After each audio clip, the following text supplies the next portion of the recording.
Hello students, स्वागत है बेटा आपका एनसीईआरटी इन्फोबाइट्स के नेक्स्ट वीडियो सेक्शन में। आज हम आपको क्लास 11th बायोलॉजी में plant growth and development chapter से एक टॉपिक एक्सप्लेन कर रहे हैं जिसका नाम है जिबरेलिन। चूंकि टॉपिक में बड़ी सारी इन्फॉर्मेशन है तो ज़रा आप ध्यान से देखिएगा और नीट पॉइंट ऑफ व्यू से ये टॉपिक बहुत इंपॉर्टेंट भी है, तो हम चाहते हैं कि आपको वो सारी बातें एक साथ मिल जाएँ। सबसे पहले जिबरेलिन के बारे में ये समझिए कि ये जिबरेलिक एसिड्स हैं, यानी जीएज कहलाते हैं, और सिंपली एनसीईआरटी में लिखा है कि एसिडिक हार्मोन है। क्या है? एसिडिक हार्मोन है। ऑल्दो ये बात इनके नाम से भी पता चल रही थी, फिर भी एनसीईआरटी की एक इंपॉर्टेंट लाइन है तो मैं चाह रहा था आप जानते रहें। अगर हम डिस्कवरी की बात करें तो डिस्कवरी पॉइंट ऑफ व्यू में कुछ बातें बहुत ज़रूरी हैं, जैसे कि 3 लोगों का नाम।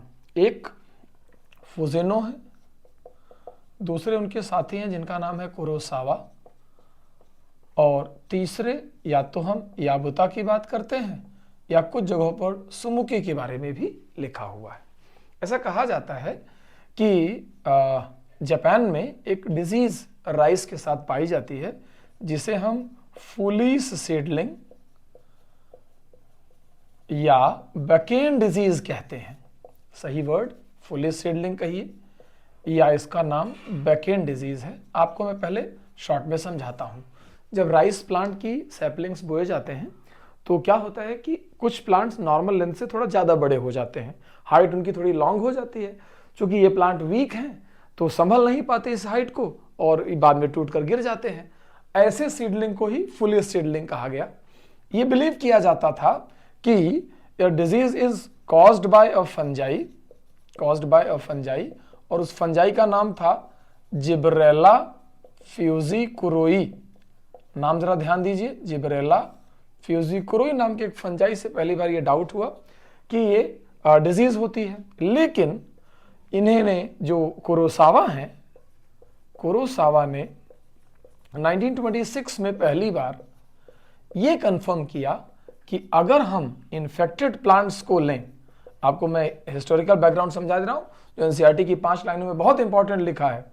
इन्होंने कहा कि अगर हम इन्फेक्टेड प्लांट्स लें और उनका एक्सट्रैक्ट निकालें और उस एक्सट्रैक्ट को हम फंगिसाइड से ट्रीट कर दें ताकि सारे फंजाई उसमें से मर जाएं और हमारे पास एक स्टेराइल फिल्ट्रेट मिल जाए, यानी आपने इन्फेक्टेड प्लांट को लिया, क्रश किया, उसके अंदर से जूस निकला, उस जूस के अंदर फंगिसाइड डाल दिया ताकि फंजाई सारे मर जाएं और आपके पास एक स्टेराइल फिल्ट्रेट आ गया। इस स्टेराइल फिल्ट्रेट को अगर हम हेल्दी प्लांट पर स्प्रे करें, स्प्रेड ऑन हेल्दी प्लांट। ध्यान दीजिए कि अगर इस बात को हम पहली वाली पॉइंट से माने कि ये डिजीज जो है फंजाई से होती है, तो फंगिसाइड डालने के बाद वो सारे फंजाई मर जाने चाहिए थे और वो डिजीज स्टेराइल फिल्ट्रेट को हेल्दी प्लांट पर स्प्रे करने पर नहीं होनी चाहिए थी। लेकिन सरप्राइजिंगली ये देखा गया कि इन्फेक्शन कंटिन्यूज, उन हेल्दी प्लांट्स में भी आगे चलकर वही लंबे हो जाने वाला इन्फेक्शन कंटिन्यू हो गया। तब इन लोगों को डाउट हुआ कि नहीं, फंजाई डायरेक्टली इन्वॉल्व नहीं है, फंजाई ने कोई केमिकल बनाया है, वो केमिकल इन्वॉल्व है। तो फिर यहां से active chemical isolated, and that active chemical which is isolated from this source is later named as gibberellin। हम इसे जिब्रेलिक एसिड कह लें या कलेक्टिवली हम इन्हें जिबरेलिन कह लें, ये हमारे लिए एक इंफॉर्मेशन, ये हिस्टोरिकल बैकग्राउंड है जो आपके बड़े काम की बात है। तो एक पार्ट पर मैंने पहले ये चीज यहां तक समझा दी। फिर थोड़ा आगे बढ़िए बेटा। आगे आप ये समझेंगे कि जो जिबरेलिन होते हैं, अगर हम इनकी जनरल अंडरस्टैंडिंग में चेक करें तो कुछ बातें और क्या है। मोर देन 100 जिबरेलिन, 100 से ज्यादा डिस्कवर्ड हो चुके हैं आज तक। ये जो 100 से ज्यादा जिबरेलिन है, ये डिस्कवर कहां से हुए? ये हुए हायर प्लांट से और फंजाई से। हायर प्लांट्स एंड फंजाई से डिस्कवर हुए ये भी बात जानते रहिए कि इनकी जो नेमिंग है वो इनकी डिस्कवरी के सीक्वेंस के अकॉर्डिंग है। जैसे GA1 है, ऐसे ही GA2 है, फिर आगे बढ़े तो GA3 है, सो ऑन। जैसे जैसे डिस्कवरी होती गई इनके नाम इसी सीक्वेंस में रखे जाते गए। GA3 के बारे में ये कहा जाता है कि मोस्ट एक्सटेंसिवली स्टडीड अगर कोई जिबरलिन है तो वो कौन है? GA3।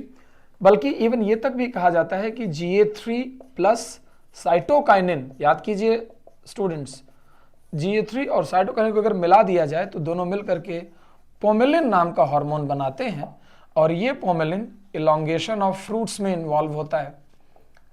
इलॉन्गेशन ऑफ फ्रूट्स आप याद कीजिएगा, अगर आपने कभी गौर किया होगा तो एक एप्पल गोल वाला आता है और एक एप्पल में नीचे हल्का सा इलॉन्गेशन रहता है, and that elongation is caused by pomelin, जो कि एक फ्रूट इलॉन्गेशन का प्रोसेस है। यहां पर आपको अलग से इंफॉर्मेशन, इनके जो बाकी के कलेक्टिवली रोल्स हैं उनको जरा ध्यान दीजिए, जो आपको बहुत हेल्प करेंगे। सबसे पहले अगर मैं एक तरफ से बातचीत करना शुरू करूं तो कहा जाता है कि gibberellin involve growth of root stem leaf, ये रूट की, स्टेम की, लीफ की जनरल ग्रोथ पर इन्वॉल्व होता है। दूसरा पॉइंट, ये बहुत सॉलिड हार्मोन है जो जर्मिनेशन ऑफ सीड में इन्वॉल्व है। जर्मिनेशन ऑफ सीड्स में जिबरलिन बहुत अच्छे से काम करता है। तीसरा, ये प्रिवेंट करता है सेनेसेंस, ऑफ फ्रूट्स, यानी फ्रूट को एज्ड होने से रोकता है, और यही वजह है कि इस प्रोसेस से हम फ्रूट का मार्केट पीरियड बढ़ा सकते हैं, मार्केट पीरियड इंक्रीज कर सकते हैं। मैं आपको आइडिया देता हूं, जैसे मान लीजिए कि कोई फ्रूट ट्री के ऊपर पक करके गिरने को तैयार है, अगर आप उसके ऊपर जिबरलिन डाल देते हैं तो वो फ्रूट कुछ महीने तक, मतलब 1-1.5 महीने तक और टाइम तक उसी ट्री पर रुक सकता है, बिना सड़े, बिना खराब हुए। थोड़ा और पॉइंट पर गए, हमने कहा कि ऐसे प्लांट्स जो रोजेट हैबिट के प्लांट हैं, प्लांट्स विद रोजेट हैबिट, याद कीजिए स्टूडेंट्स, रोजेट हैबिट का मतलब होता है इंटरनोड शॉर्ट रहें। ऐसे प्लांट जैसे कि कैबेज, जैसे कि बीट रूट, तो कह रहा है कैबेज और बीट जैसे प्लांट्स को, plant with rosette habit can undergo bolting, इनकी बोल्टिंग कर देता है ये। बोल्टिंग का मतलब होता है इंटरनोडल इलॉन्गेशन, इंटरनोडल इलॉन्गेशन कर देता है, यानी इन्हें लॉन्ग कर देता है, इस बात का भी ध्यान रखिएगा। फिर एक पॉइंट है इसमें कि एंडोस्पर्म बढ़ाता है, और अगर किसी सीड में एंडोस्पर्म ये ज्यादा कर देगा तो उसकी वजह से सीड कोट थिन हो जाता है, सीड कोट थिन हो जाता है, और ऐसे सीड्स जब शराब बनाने वाली कंपनियों में यूज किए जाते हैं बेवरेज मेकिंग में, तो उसकी वजह से माल्ट यील्ड बढ़ जाता है। ठीक है, ये पॉइंट है। नंबर आगे बढ़े और हमने कहा कि शुगर केन में भी ये बोल्टिंग कॉज करता है, शुगर केन में लेंथ इंक्रीज कर देता है, मैं यहां पर लिख देता हूं, शुगर केन में लेंथ इंक्रीज करता है, जिसकी वजह से लगभग 20 टन्स पर एकड़ प्रोडक्टिविटी बढ़ जाती है। इसकी प्रोडक्टिविटी 20 टन्स पर एकड़ बढ़ जाती है। ये भी अपने आप में एक स्ट्रॉन्ग कॉन्सेप्ट है, ये भी आपको जानना चाहिए। थोड़ा हम और आगे बढ़ते हैं तो हम ये कहते हैं कि जो जिबरलिन के इंपॉर्टेंट रोल्स हैं ये सब बड़े बड़े हैं।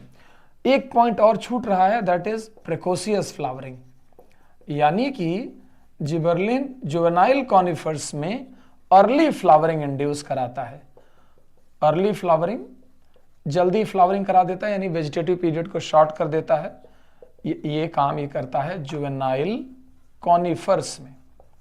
ऐसे एंजियोस्पर्म्स जो कॉनिफरेसी फैमिली से हैं उनके अंदर ये प्रिकोशियस फ्लावरिंग इंड्यूस करता है। तो आप अपने आप समझ जाएंगे कि these are the important functions. ये डिस्कवरी का पार्ट, ये उसके साथ और रिलेटेड बातें। तो जिबरलिन पर आपको एक कलेक्टिव इंफॉर्मेशन ढेर सारी बातों के साथ मिल जाती है, इसे आप बहुत अच्छे से ध्यान रखें। इसमें माल्ट यील्ड वाला टॉपिक बहुत इंपॉर्टेंट है, माल्ट यील्ड वाला रिवाइज करके रखिएगा। रोजेट हैबिट को बढ़ाता है, root stem leaf, germination of seed, ये सब सारी चीजें करता ही है। ठीक है, तो इन सबको रिवाइज कीजिएगा और जैसा भी होगा मुझे आप अपडेट करिए कि और हम इसमें क्या आपको प्रोवाइड कर सकते हैं। ठीक है बेटा।